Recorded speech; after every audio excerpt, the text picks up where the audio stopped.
closely. That's a picture of Congresswoman Pingree, who is the lead sponsor of the Local Food Farms and Job Act, which was introduced both in the U.S. House of Representatives and the U.S. Senate on November 1. This is an important piece of legislation to help local food movements grow, because it does a number of key things. It provides grants to help set up farmers markets in economically disadvantaged neighborhoods, to help regions invest in food hubs or regional distribution facilities where large institutional buyers of local food can buy them from local farmers. It helps promote the demand for local food. Currently, citizens that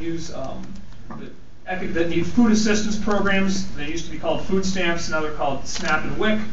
A lot of them can't redeem them at farmers markets, so we want to make sure that farmers markets vendor can invest in technology so that low-income citizens can access those markets. Help schools and the Defense Department buy food from local farmers, which sometimes they're not allowed to do because of government procurement rules. We want to help farmers that are selling into those markets. I've already talked about crop insurance and credit.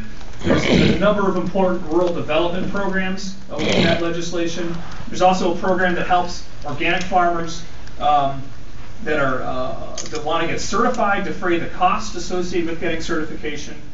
And we'd like to understand research a little bit better. That we have some information about how local food markets work, but they probably could work better. And we'd like to understand some of the issues in more detail.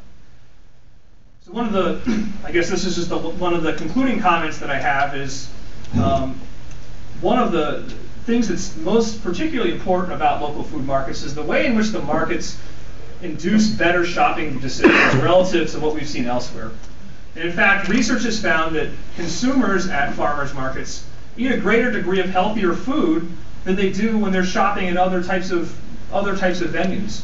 And so, whether it's because the food is actually fresher, it might taste a little bit better, it's an opportunity to meet farmers, it might be an opportunity, there's less distraction when you're in those types of markets. There aren't as many, candy bars and sodas and bags of chips staring people in the face to make less healthy food product decisions.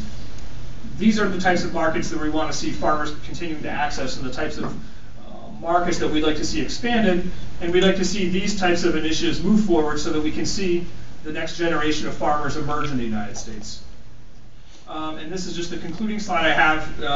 I think I mentioned we have a booth upstairs, and for people that are interested in learning more about us, here's a link to our website, www.ucsusa.org.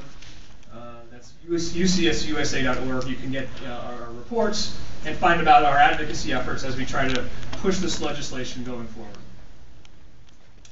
Thank you.